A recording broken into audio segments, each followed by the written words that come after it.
Hi, I'm Jess of Cottage Lane, and I'm going to talk to you today about hand quilting, the notions you need, the thread weights that I use, the needles I use, how I mark my quilt, how I baste my quilt, all the good stuff.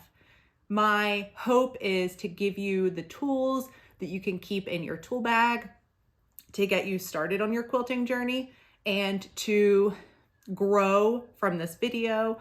I'm hoping to give you more in-depth videos on each stage, but I'm hoping that this will at least show you that you don't need much, show you the things that you do need, and to hope give you a jumping point for hand quilting.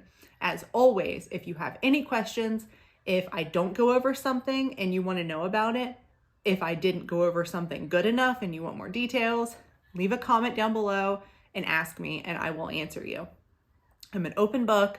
I want to teach you how to hand quilt. I want to keep that tradition alive in those who want to learn the craft, and I just want to help. So first things first, you finished your quilt top.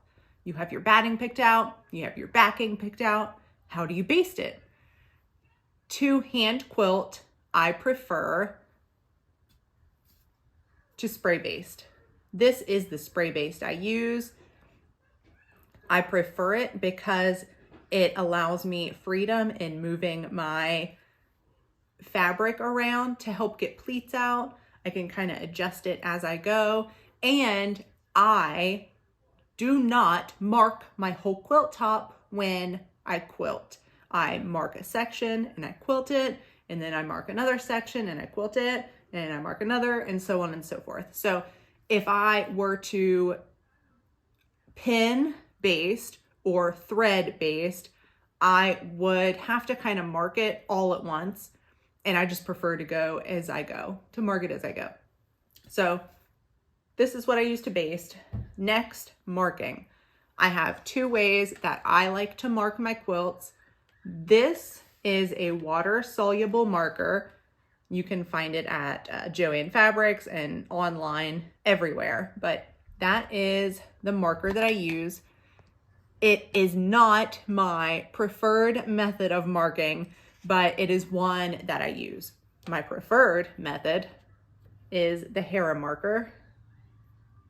And you can see that it's kind of got this edge to it right here. And I have a little scrap of fabric back here. Maybe we can see if you can see that crease that it left. And that was just from me running it over the fabric.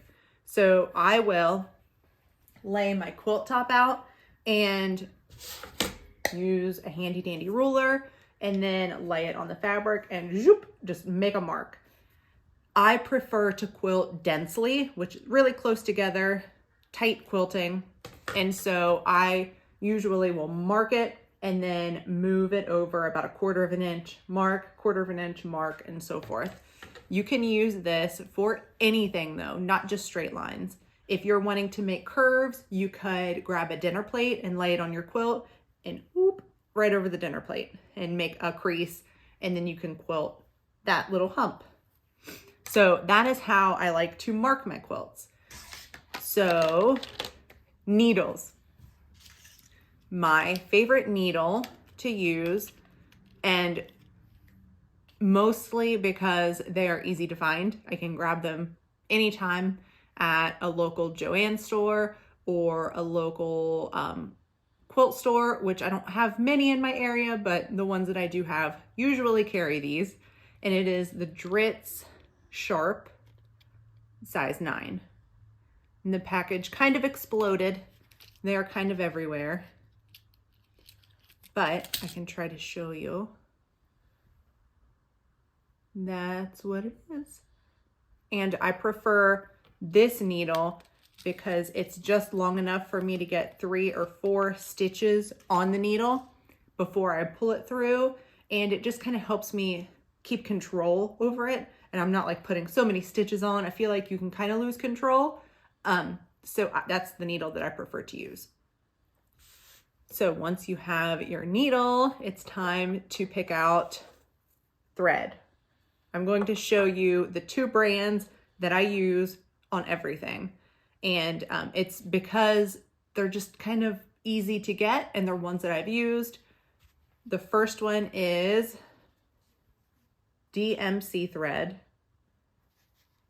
And you can get these at a local quilt shop or Joann Fabrics. They are 12 weight.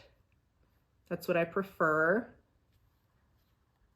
And if I'm not using DMC, I'm using Aurifil. I love Aurifil. Again, it is 12 weight. I love that Aurifil has so many colors. Their colors are endless. They go on and on, different shades, just anything you can think of. So I pulled a few from my collection, but I have so many. I think that these came from Coriander Quilts, Cori Yoder of Coriander Quilts. She has a little thread packed with them that coordinates with her fabrics, and I think that that's where these are from. But this is the thread that I love. So now that you have all that, I think the only other thing you need is a good sharp pair of scissors. So make sure you have scissors, make sure you tell your family that they are for sewing and to not use them on paper. I think that's it. Those are the things that I keep in my hand quilting pouch at all times. They are what gets me started. Those are the steps I go with. I baste, I mark, and I get to quilting. So with that said, I was curious if you guys would be interested, and if you are, let me know down below. If not, then I won't. But I was curious if you would like to see in-depth steps of each process. So the next time that I quilt a quilt, I will take you through the basting, and I'll take you through the marking and the picking the thread and all of those steps. If you're interested in that, let me know, and I can kind of take you into a more thorough process of how I do everything. And the only other thing that I wanted to mention is my pattern, Solis Purse, comes out today. I'm so excited. I love it dearly. I'm so proud of it. It was hand quilted, and actually one of my testers hand quilted hers. And I just adore how it turned out. You can see the inside. You can see the quilting in there, maybe. Oh, right there. But this purse pattern comes out today. You can find it in the description below. And this week you can use code SOLIS for 25% off. So I will have that in the description box below, but it's SOLIS. And that will get you 25% off this week. So you can make the purse. And whenever you get the pattern and choose your fabrics, please tag me on Instagram so I can see, because that is the best part of quilting and sewing, is picking out your fabrics. So I would love to see what you pick out, and tag me and use hashtag SolisPurse. And I think that that's it for today. So let me know in the comments if you have any questions. I'm here to answer them. You can find me on Instagram at cottage.lane, and you can find me on my website at cottagelane.com. And I'll see you next week. Bye.